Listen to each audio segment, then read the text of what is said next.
All right, welcome back. So for session 2, we're going to follow a similar format. The topic of session 2 is on sampling, metrics, and denominators. And I apologize, the questions are not going to get any easier as we go along. We left all the easy questions back at the ranch. We feel we can deal with those. We only brought you the hard ones. So we're going to start off. Our team for this session is going to be Dr. Kuntal B., who will begin with a presentation to tee up some of our major issues, and Dr. Tamara Meyer from epidemiology will be partnering with him on the discussion session. So Dr. B. Thank you, Judy. Good morning. Again, my name is Kuntal B. Sorry. Again, my name is Kuntal B. I'm a statistician in the Office of Biostatistics at FDA. In this presentation, I'm going to be providing a brief overview about some of the issues related to sampling, metrics, and denominators. The goal is to provide some context so that we can discuss issues related to measuring abuse-related outcomes, measuring change in abuse-related outcomes over time, and for assessing the impact of bias sampling on our ability to measure population quantities. And as you've heard from the previous discussion, some of the abuse-related outcomes that we're interested in learning about include abuse, misuse, addiction, overdose, and death. And as ADF products target specific routes of abuse, we're also interested in route-specific outcomes such as oral, chew, snort, inject, and smoke. Now, in order to learn about these outcomes in the underlying population, we need to be able to quantify them somehow using some sort of metrics so that we could use them for monitoring trends in the population, for informing regulatory decision-makings affecting the population, and in the case of ADF products, for assessing whether ADF results in reduced abuse in the population. So in this presentation, I'm going to be referring frequently to the concept of an underlying population. And I'd just like to clarify that I'm using this phrase in sort of a generic sense. I'm not referring specifically to the US population, although you could make the case for it. And the reason for this has to do with what you've heard in the previous session, namely that different data sources could be viewed as samples from different underlying populations. So with that now, I think that's a good segue to discuss sampling. Now, tomorrow, the issue of sampling is going to come up again, but in a more formal context, in the sense that you're designing studies and actively going out and sample individuals.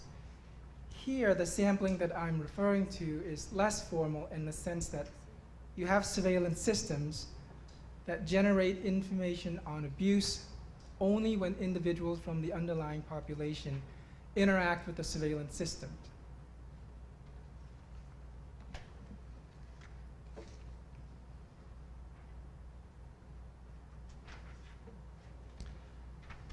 In general, we can learn about different aspects of the population by following these steps. You start with the research questions and a well-defined population, and then you take a probability sample from that population.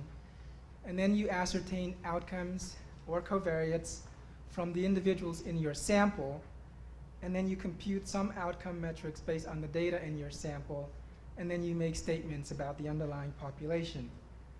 For example, you could say something about the proportion of individuals in your population abusing product X, or you could say something about the proportion of individuals in your population snorting X among those who abuse product X.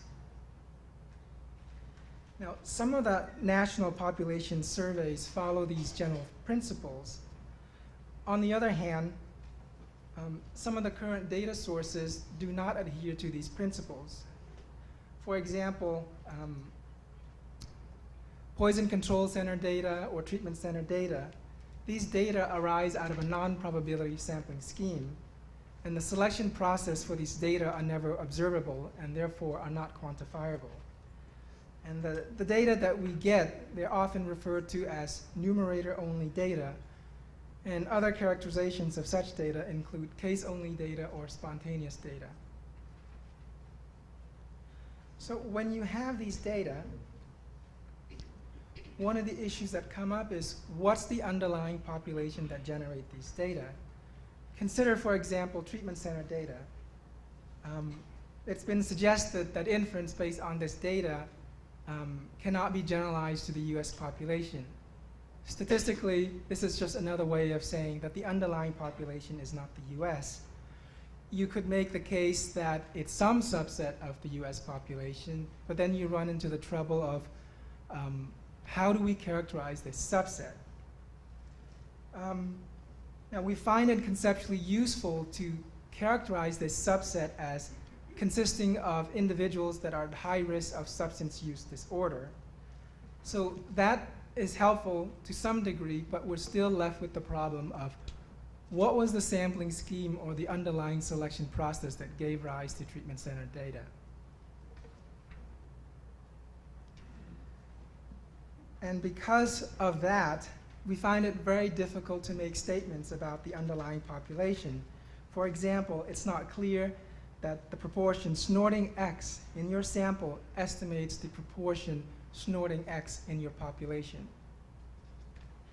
And one of the reasons why this is problematic is because the unobservable underlying selection process giving rise to the data can depend on the outcomes that you're trying to study.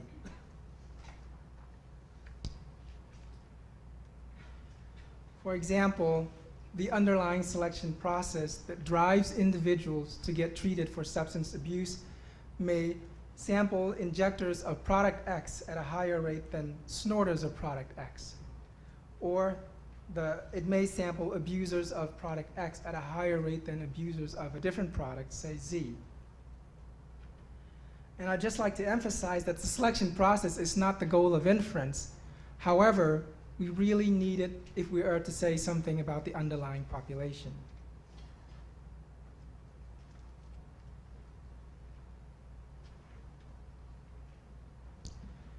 Now, with some of the current data systems that was mentioned in the previous session, they are indexed by time, and the same problem about not knowing the population and the selection process occurs at each time point.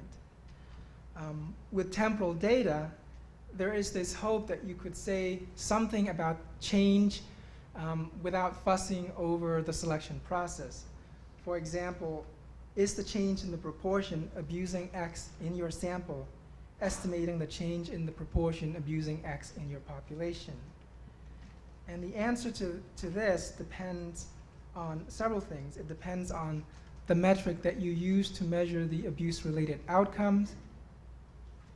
It depends on the metric that you use to define change, and it depends on some assumptions about the underlying selection process. For example, if your metric of change is the difference in proportions, then you need to assume that the underlying selection process in no way depends on the outcomes that you're trying to study.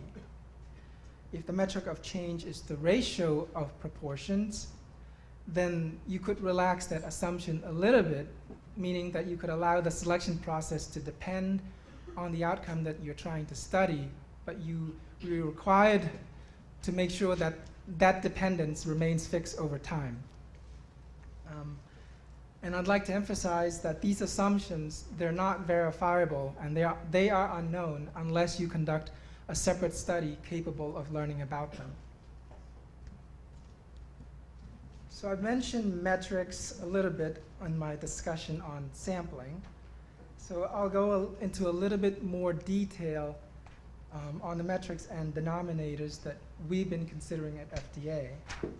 And the context is the data set that we have are numerator data, and the selection process is unknown. So in this particular setup, how do we define abuse metrics that are capable of informing us about what's going on in the population?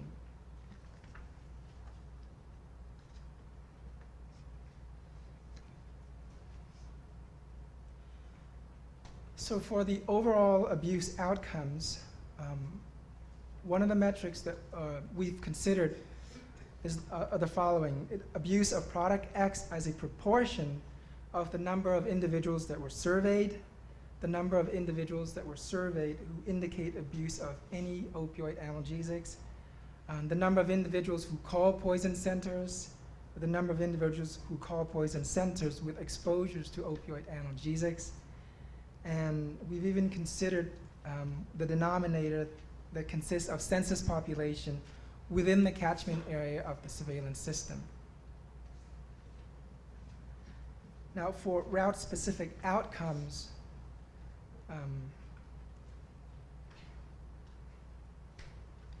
we've considered route-specific abuse of X as a proportion of individuals, all individuals surveyed, as a proportion of all individuals surveyed who indicate abuse of X, individuals surveyed who indicate abuse of any opioid analgesics, individuals who call poison centers, individuals who call poison centers with exposures to any opioids, and individuals who call poison centers with exposures to product X.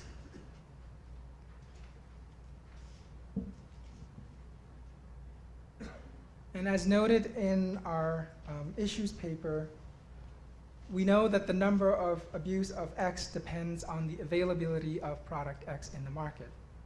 Here I'm referring to availability as utilization, and measures of utilization include prescriptions, the total number of prescriptions of X, total number of dosage units of X, and the number of unique individuals with prescriptions to X. And we've considered metrics, utilization-adjusted rate metrics based on the following: the rate of overall abuse of X and abuse of X via route R per prescriptions, per dosage units, and per unique individuals with prescriptions to X. Note here that the numerator is captured by the surveillance system, but the denominator is measured within the underlying population that's defined within the catchment area of the surveillance system. So what I've just described are two broad types of metrics. We have rates and proportions. The fact that you have this multitude of metrics betrays an important limitation in the sense that when you start out with data and then you're trying to say something about the underlying populations, it's actually very difficult to do so. It's not exactly clear what metrics we can use to give us a good sense of what's going on in the underlying population.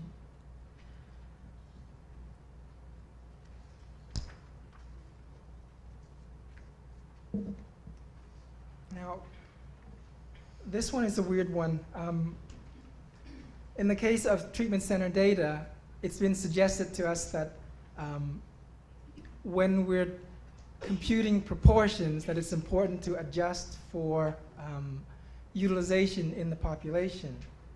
So this leads to the following metric to capture abuse in the population, where the numerator consists of the number of abuse events for product X, but the denominator is a product of two quantities: the number of individuals that were surveyed, which is a quantity captured by the surveillance system, and then the utilization of product X, which is a quantity that's measured within the population.